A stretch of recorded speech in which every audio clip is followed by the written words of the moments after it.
السلام عليكم ورحمة الله تعالى وبركاته. مرحبا بكم في قناتكم الفيزياء والكيمياء بسهولة في فيديو جديد. فيديو اليوم غادي يكون على ثالث درس في مقرر الفيزياء والكيمياء للسنة الأولى إعدادي مسلك دولي، وفي الدرس غادي نتعرفوا على مفاهيم جديدة اللي هي لا ماس، لو فوليوم اي لا ماس فوليوميك.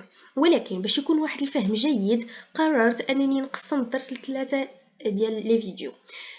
كل فيديو غادي نشرحو مفهوم معين وغادي نحاولوا نضبطوه مزيان.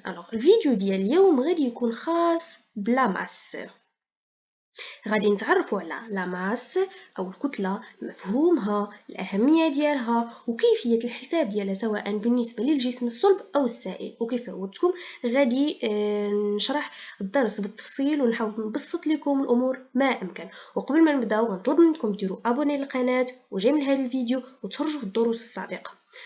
نبداو على بركه الله. دونك اول حاجه غنبداو بها هي لا نوسيون دو لا ماس. ان فيت غادي نعرفوا شنو كتعني الكتله ونعرفوا بعض المميزات الخاصه بها قبل ما ندخلوا في التفاصيل الحساب ديالها. comme définition, la masse est une propriété physique fondamentale d'un corps. هذه الجمله هذه كتبين بلي الكتلة هي مقدار أو خاصية فيزيائية أساسية للجسم. يعني أي جسم في الكون عنده كتلة خاصة به وديالو، سواء كان جسم صغير لدرجة أنه ما نقدرش نشوفه بالعين المجردة، أو لا كان جسم ضخم وكبير لدرجة أن عيني ما تقدرش تشمل المساحة ديالو، راه عنده كتلة خاصة به. تفهمنا؟ Alors, elle rencontre dans une bonne approximation de la quantité de matière contenue dans ce corps, indépendamment de l'endroit où il se trouve. خاصية مهمة جدا كاينة في هذه الجملة هذه اللي عندنا هنايا، كتعني ان الكتله عندها واحد المقدار ثابت ما عندوش علاقه بالمكان اللي كتواجد فيه. نعطيكم واحد المثال، كانت عندكم واحد العلبه مثلا الخشب، ياك خديتوها مثلا نتوما، نعطيكم شي مدينه، نعطيو مدينه فاس. يلا هاد الكتله هذه انا خديتها وانا في مدينه فاس، سافرت مشيت لطنجة، غادي تبقى نفس الكتله عندها. يلا من بعد مشيت مثلا، كنت في المغرب، هاد العلبه عندي، مشيت مثلا لامريكا، غادي تبقى نفس الكتله. كنت مثلا في سطح الارض وطلعت لواحد الجبل اللي الارتفاع ديالو شاهق، غادي تبقى داك العلبه عندها نفس الكتله. يعني الكتله ديال الجسم ما عندها حتى شي علاقه بالمكان اللي كيتواجد فيه داك الجسم، هي مقدار فيزيائي ثابت. وهاد الجمله هذه هنايا هي اللي كتشرح هادشي اللي قلتو، قالك indépendamment de l'endroit où il se trouve، ما عندها حتى شي علاقه بالمكان اللي كتواجد فيه. مزيان.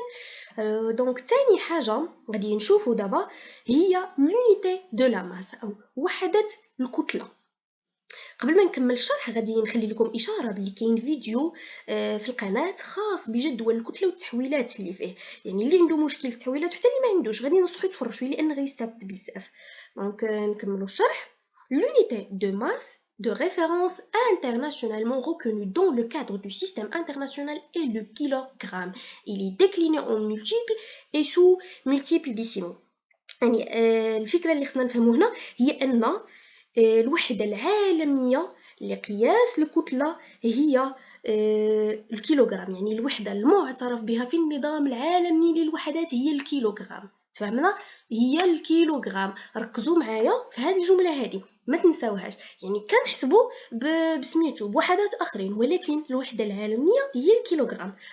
هذه الكيلوغرام عندي عندها ما يسمى لي مولتيبل اي لو سون مولتيبل ديسيمو، يعني il est décliné en multiples et sous multiples ديسيمو، يعني عندها المضاعفات والمضاعفات الفرعيه، وهما اللي كيبانوا لينا هنا في لو تابلو دو ماس. فوالا ها هما هنا، يعني كيف قلت لكم ها هي الكيلوغرام، هادو لي سو ملتيبل هادو لي ملتيبل. ما غاديش ندخل في الشرح ديال الجدول هنا باش ما نطولش عليكم الفيديو، فغادي نرجع نقول لكم اللي بغى يتفرج في الفيديو الخاص بتحويلات الكتله، راه الفيديو كاين في القناه وغادي نخلي لكم اللين ديالو في صندوق الوصف.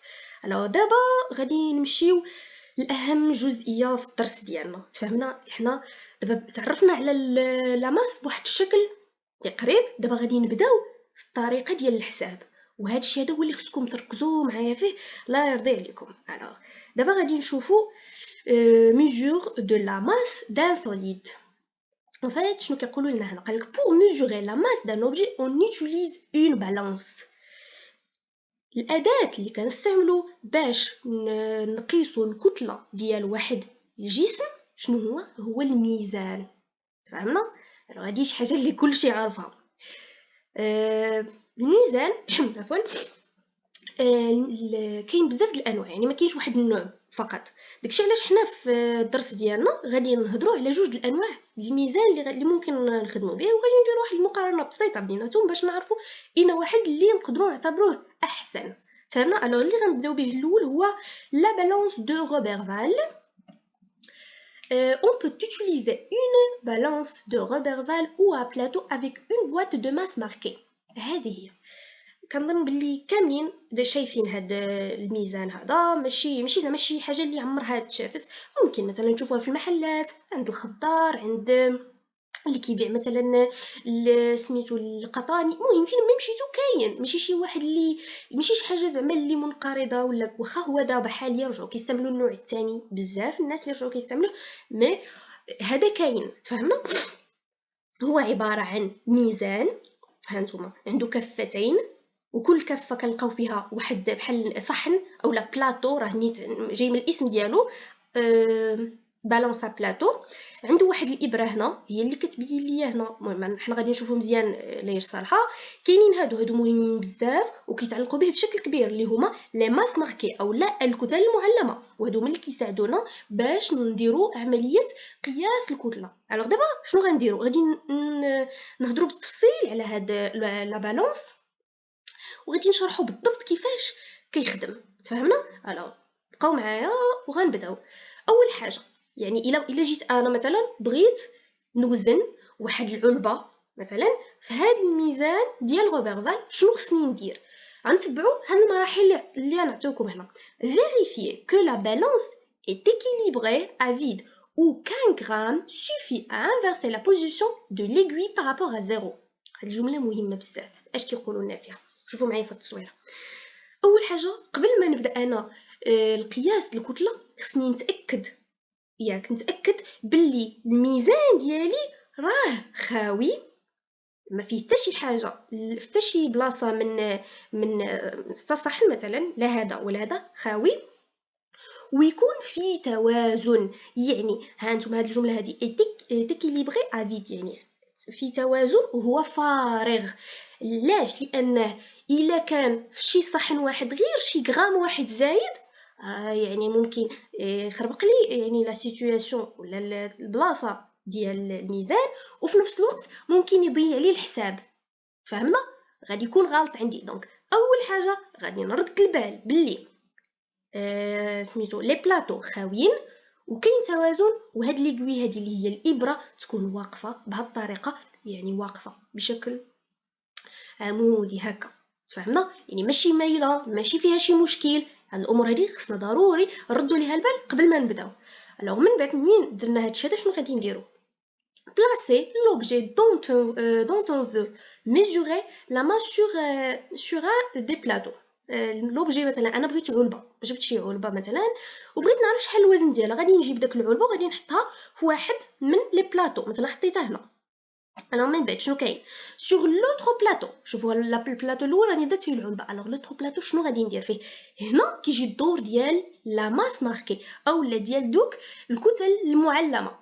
Alors, sur l'autre plateau, posez la masse marquée et poursuivre la recherche de l'équilibre, soit en ajoutant d'autres masses marquées, soit en passant à des valeurs inférieures suivant le déséquilibre constaté. وهذه جمله. الوغ اللي نفهمو من هذه الجمله هذه هو انه دابا انا حطيت سميتو حطيت العلبه ديالي في الكفه الاولى الميزان هنا، وغادي نبدا غادي نجيب لي ماس ماركي وغادي نحط الاولى الثانيه الثالثه، غادي نبقى كنحط حتى شنو، حتى نحصل على هذه الابره هذه اللي عندي بالحمر تترجع عندي هنايا فين؟ في الوسط. تفهمنا؟ يعني هنا في هاد الصوره هذه اللي انا حطيت هنا كيبان باللي مازال ما وصلتش ليكيليبر، ومازال خصني نهز دي ماس ماركي ونحطهم هنا باش يهبط هاد الجزء هذا من الميزان ويطلع هذا ويكون عندي واحد التوازن بيناتهم. داك الساعه منين انا غادي نحقق التوازن ما بين البلاطو اللي فيه العلبه والبلاطو اللي فيه الكتل المعلمه، غادي نقدر نقول بلي صافي راني قدرت نعرف الكتله ديال داك العلبه شنو هي. تفهمنا؟ الوغ هذه هي الطريقه اللي ممكن تخدموا بها وبكل بساطه، راه كنظن سهله ما فيهاش شي صعوبه. ملاحظة أخيرة كيقولوا لنا بلي l'équilibre parfait étant rarement atteint, les mesures sont effectuées au grain près. On peut alors donner le résultat sous la forme d'un encadrement ou par une valeur par défaut. الفكرة هنا اللي خصكم زعما ديروها في بالكم هي أنه هو هاد الميزان هذا دو مزيان كيعاون، اكيد كنعرفوا به القيمه التقريبيه ديال الكتله، ولكن ما كيعطيش الكتله بشكل دقيق جدا. كيكونوا غرامات صغيره ولا دي ميلي غرام ديال من داك الكتله ما كتبانش كتضيع. تفهمنا؟ حيت اصلا الكتل المعلمه عندها صافي واحد العدد وكتوقف فيه. تفهمنا؟ لو داكشي علاش هاد سميتو لا بالانس دو غوبرفال كنقولوا بلي ماشي افيكاس بزاف. وشنو كنستعملوا كبديل؟ هذا كنستعملوا لا بالانس الكترونيك او الميزان الالكتروني. هذا الميزان الالكتروني منين غادي نشوفوا الطريقه باش كيخدم غادي نتوما تفهموا براسكم بلي احسن من بزاف ديال النواحي. الوغ حاليا نشوفوا بعدا كيفاش كيخدم هذا الميزان. هذا هو بعدا الشكل ديالو، كيتكون من 3 ديال لي بوطون اللي نقدروا نقولوا مهمين. كاين هذه فيها اون اوف يعني ديال الشعل نشعلو فيه ونطفيو، كاينه تاغ ها نتوما غادي نقول لكم دابا عليها الصراحه، وكاينه هاد مود. الحاجه الاولى اللي كنبداو بها appuyer sur le bouton on pour mettre la balance en marche. جيتي نتايا عندك هاد الميزان وبغيتي تعرف الكتله ديال مثلا العلبه اللي كانت عندك قبيله مزيان. لو اول حاجه غادي نديرو هي انني غادي نبرك في لو بوطون اون، خصني نشعلو. تفهمنا؟ الو من بعد appuyer sur le bouton tar pour remettre l'indicateur de la balance à zéro. وهاد العمليه مهمه بزاف. شي مرات ممكن يكون مثلا شي واحد جا واستعمل الميزان قبل منك وخدم به وما ضفاهش. تفهمنا؟ خدم به تلونصات له يعني هنايا في هاد البلاصه هادي الكتله ديال داكشي اللي هو اللي بغى يوزنو، ولكن ما ضفاهش مثلا نساه ولا. الوغ من بعد ممكن انت تجي ياك وتوزن فيه الحاجه اللي انت باغي وما تردش البال لانه ديجا هو راه ملونسي فيه مثلا واحد القيمه ولا شي حاجه وهكا كلشي كيمشي للكغلاط. الوغ هاد لو بوطون تاغ ليش صالحه؟ هاد لو بوطون تاغ بحال اللي كدير ميزا زيرو، يعني كترجع لك اي حاجه كترجع لك هاد الميزان هذا في الزيرو. تفهمنا؟ واخا يكون فيه شي حاجه وفوق منه شي حاجه غادي ترجعو في الزيرو. ها نتوما غادي تفهموا مزيان القيمه ديال هاد البوطون تاغ في الحساب ديال الكتله السائل. ولكن دابا ركزوا معايا هنايا. الو شنو اول حاجه كنديروا؟ قلنا كنبركو في البوطون اون، من بعد كنبركو في البوطون تاغ باش كنرجعوه للزيرو، كيرجع عندي انا هنا زيرو زيرو. من بعد شنو كندير بكل بساطه؟ بلاسي لو كور سور لا بلاس لا بالانس الكترونيك بكل سهوله. غادي نقبط العلبه اللي انا بغيت ونحطها هنا وغادي تلونصا ليا غيتافيشا ليا في سميتو في هاد الصوره هادي. هنا غادي تافيشا ليا الكتله ديال داك العلبه. يلا دابا نتوما منين كتشوفوا هذا، منين كتقارنوا الطرق مع بعضياتهم، فينا وحده اللي كتجيكم سهل؟ اكيد هذه. يعني شوفوا شحال من حاجه كنستافدوا. اولا الوقت كنربحوه، ثانيا كناخذوا واحد القيمه هنايا اللي دقيقه جدا. شوفوا هنايا راه كتعطيك بالفاصله، يعني راه حتى حاجه ما كتضيع. تفهمنا؟ الوغ هنا باش كنقولوا باللي لا بالانس الكترونيك اي ميو كو لوطر، يعني حسن من لا بالانس دو غوبرفال. انا صافي هذه هي الطريقه اللي كنوزنوا بها، اللي كنقوموا بقياس الكتله ديال شي جسم صلب. كنظن باللي ساهله ما صعيباش. الحاجه اللي خصكم تعرفوا هي ان كاينين جوج طرق. كاين ممكن نستعمل جوج انواع ديال الميزان، ولكن اللي حسن هو هذا نظرا لان هذا كيعطيني داكشي بالتدقيق وبشكل اسرع. دابا غادي نشوفوا الجزء الثاني من الحساب ديالنا اللي هو mesure de la masse d'un liquide. Alors, pour mesurer une masse, il faut utiliser une balance. نفس الفكرة، يعني سواء كان عندي جسم صلب أو لا سائل، خصني ضروري غادي نستعمل ميزان، لأنه هو الأداة اللي كنقدر ناخد بها القياس ديال شي الكتلة ديال شي objet كيف ما كان. Alors, on choisit si possible une balance électronique qui est plus précise et plus rapide à utiliser que les balances à plateau. وهذه هي الفكره اللي عاد دابا انا قلت لكم. غادي نختاروا في الحساب ديالنا يعني ديال لا ماس دان ليكيد واحد البالانس، واحد الميزان الكتروني، لانه اكثر دقه واكثر سرعه من الميزان بالكفتين. Contrairement aux objets solides, la masse d'un liquide ne peut être mesurée en déposant celui-ci directement sur la balance, car un liquide s'accompagne toujours d'un récipient. Alors هنا الاختلاف اللي غادي نلاحظوه هو انه سميتو عكس يعني الاشياء الصلبه، ما يمكنش ليا انا نجيب مثلا واحد السائل، سواء زيت سواء ماء عصير ما عرفتش، نجيو نحطو مباشره فوق داك الميزان. ما يمكنش. شنو انا غنستافد؟ غادي يتهرق، غادي يسيح، ما غاديش يبقى لي مشدود. اصلا السائل فين كيكون عاده؟ كيكون في واحد الاناء، كيكون في كاس، في قرعه، مهم في ان ريسيبيون. فهمنا؟ الوغ هنا داخله لي انا في الحساب واحد الريسيبيون اللي غادي نخدمو به، غادي يكون معنا مرافق لينا في الحساب. وهنا فين كاين واحد كيجيونا شويه د العلامات الاستفهام، كنقول انا كيفاش غادي ندير نعرف الكتله ديال ديك السائل وهو راه فيه ريسيبيون. الوغ ركزوا معايا باش نفهموا. Pour mesurer la masse d'un liquide, on peut utiliser deux méthodes. effectivement هنا عندي جوج ديال لي ميثود، جوج ديال الطرق غادي نقدر نخدم بهم الا بغيت نحسب الكتله ديال واحد السائل، وانتوما وحنا غادي نشوفوا اين وحده اللي احسن. نبداو بلا méthode numéro 1. mesurer la masse du récipient vide. شنو غادي ديروا؟ غادي تجيبوا الميزان. ها نتوما شوفوا هاد الصوره اللي انا درت لكم هنا، هاد المخطط. جبت ميزان، افترضوا ان هاد اللي عندي انا هنا ميزان، تفهمنا؟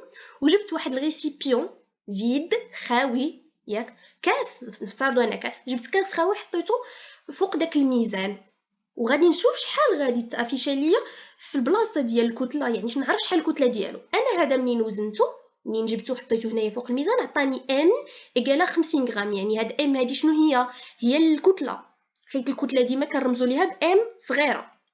alors m كتساوي 50 غرام، m est égal 50 غرام. من بعد شنو غنديرو؟ verser le liquide dans le récipient puis mesurer la nouvelle masse. انا منين وزنت هادي، ياك غادي نجيب الماء، مثلا انا غادي نخدم بالماء وغادي نكبو هنا، ياك ونوزن مره اخرى الكتله الجديده. ها انتم تفهمنا؟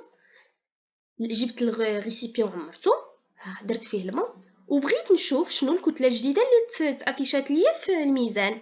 هي ام بريم، انا سميتها ام بريم باش نبين يعني هذه ماشي هي هذه.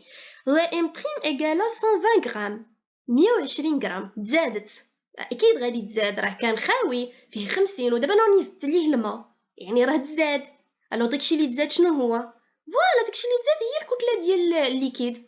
صافي من بعد شنو غادي نديرو؟ اخر مرحله يعني بكل بساطه، la masse du liquide s'obtient par soustraction de la masse du récipient à la masse totale بكل بساطه. الا بغيت الكتله ديال السائل غادي نجيب لا ماس، الكتله ديال، غادي نستعمل بعدا عمليه الطرح، يعني غادي نجيب الكتله ديال هاد الريسيبيون وهو عامر، ياك وغادي نقص منه الكتله ديال الريسيبيون بوحدو. يعني انا الا نقص منه شنو الكتله اللي غادي تبقى لي؟ فوالا غادي تبقى لي الكتله ديال الماء بوحدو. وهذه هي العمليه. ml هي la masse de liquide égale m prime la masse ديال الريسيبيون هو عامر ناقص m اللي هي la masse de الريسيبيون هو خاوي، هي 120 ناقص 50. فوالا ml est égal à 70 غرام، 70 غرام. وهنا غادي نكون عرفت سميتو القيمه ديال الكتله، يعني ديال هاد السائل هذا. الوغ هاد هي لا ميثود الاولى. غنشوفوا الميثود الثانيه ونشوفوا واش هي احسن ولا هادي. المهم نشوفوا نتوما حكموا. الوغ méthode numéro 2 plus simple et plus rapide. هنا كيقول لي بلي اسهل واسرع. احنا غنشوفوا علاش. بلاسي لو ريسيبيون فيد سور لا بالانس. نفس الشيء اللي درت قبيله. غنجيب ريسيبيون خاوي وغادي نحطو في البالانس. عطاني ام ايكال 50 غرام. حد هنا ما عنديش مشكل. Alors هنا شنو غادي ندير؟ effectuer alors une tare en appuyant sur le bouton tare. Il s'agit d'une remise à zéro de l'affichage de la balance. بون هنا كاين الاختلاف. شوفوا شنو درنا. هاد البوطون هادي اللي وريناها قبيله واللي خدمنا فيها نيت منين كنا كنهضروا على السوليد، البوطون تاع وقلت لكم بلي راه مهمه. هنا كتبان واحد الاهميه كبيره ديالها. غادي نكليكيو فيها نبركو فيها. شنو غيوقع ليا؟ شتي هاد ام رجعت زيرو. واخا انا راه عندي الريسيبيون محطوط ولكن هي رجعت لي ام، رجعت لي زيرو بحال اللي ما محطوط فيه حتى حاجه. وهنا كتكمل الاهميه الكبيره ديالها. تفهمنا؟ يعني نقدر نلغي الحاجه اللي فوق من سميتو من داك الميزان. تفهمنا؟ عندي هنا بحال اللي لغيتو، يعني خليتو هكاك بحال دابا بحال اللي ما عندي حتى شي حاجه فوق الميزان. الوغ شنو غادي يوقع من بعد؟ verser le liquide dans le récipient. La masse du liquide est affichée directement. منين جيت انا شنو درت؟ جبت الماء ودرتو هنا ياك. الوغ شنو اللي غادي يبان؟ غادي تبان مباشره الكتله ديال الماء، لان ببساطه الكتله ديال الريسيبيون هو بحال اللي حيدها الا نيغليجي، يعني ما بقاش كاع كيبينها. تفهمنا؟ بقات كتبان غير هادي بوحديتها لا ماس ديال السائل اللي كاين واللي تزاد اللي هي ام ايكال 70. الوغ هنا بصح مثلا انا الا سولوني قالوا لك اين وحده اللي سال غادي نقول لهم هادي. علاش انا غادي نبقى نحمق راسي مثلا بلا سوستراكسيون ولا ما عرفت اشنو؟ ودير بكل بساطه يعني البوطون تاع حيت في كاع الاحوال انا راني كنخدم بسميتو بالميزان ديال الميزان الالكتروني والبوطون تاع كاينه. انا صافي بكل بساطه غادي نبرك فيها وغادي نخدم يعني بسهوله وبشكل اسرع. صافي حد هنا غادي نكون كملت يعني الحساب ديال الكتله السائل. كنظن بلي حتى هي سهله صراحه. هو راه درس ساهل يعني ما فيهش صعوبات. خصكم غير تضبطوا الحالات وتضبطوا مثلا لي ميثود اللي كاينين وتمشيو مزيان. يعني تكونوا حتى كتخدموا التمرين ولا ركزوا فيه وغادي يبان لكم الامور ساهلين. يعني ما كاينش شي حاجه صعيبه في الموضوع. كاين واحد الغومارك قبل ما نكملوا الدرس كتقول لنا بلي لا ماس دان اوبجي نو اوكان ريلاسيون افيك سون ايتا دو ماتير. كيفاش؟ شوفوا هاد التصويره هادي. عندي هنا كاس فيه كلاس فيه الماء بالشكل الصلب ديالو ياك، وعندي كاس فيه الماء في الحاله السائله ديالو. شوفوا سميتو الكتله 73.5 غرام. 73.5 غرام يعني انه واحد الجسم يتبدل من حاله صلبه لسائله ولا من سائله مثلا لصلبه ما كاينش شي تغيير. الكتله ديالو كتبقى نفسها. فهمنا؟ هو راه كيبقى نفسه، يعني نفس كميه الماده راه كاينه فيه وهو صلب ونفس كميه الماده كاينه فيه وهو سائل. يعني الشكل اللي كيتبدل ولكن الكتله ابدا ما كتبدلش. وهذه هي الملاحظه الاخيره اللي بها غادي نختموا الدرس ديالنا. كنتمنى بصح تكونوا زعما فهمتوا، وكنتمنى نكون درت لكم اشارات مزيانين وشديتوا معايا الامور اللي ما كنتوش فاهمينها. ونعاود نقولها بالنسبه للجدول ديال الكتله، الا بغيتو تفهموا وتضبطوا مزيان تفرجوا في لا فيديو. انا غادي نخلي لكم في الليال لتحت. سيروا سميتو الانستغرام والفيسبوك كنخلي فيهم دي ريزومي زوينين ديال الكور، يعني تقدروا تاخذوهم حتى في التليفون ديالكم بقاو ديما وتشوفوهم ساهلين، ما فيهمش شي حاجه زعما معقده ولا وقصار بزاف. حاجه اخرى، الفيديو ديال الفوليوم غادي نحطو قريب. وغادي نحط الفيديو ديال تمارين خاصين بهاد الكتله هادي، يعني باش ان شاء الله تزيدوا تفهموها مزيان وما يبقى عندكم حتى شي لبس فيها. وصافي هادشي اللي كاين. يعني هاد الساعه هادي ديروا ابوني واشتركوا في القناه باش ديما يوصلكم جديد. والسلام عليكم ورحمه الله تعالى وبركاته.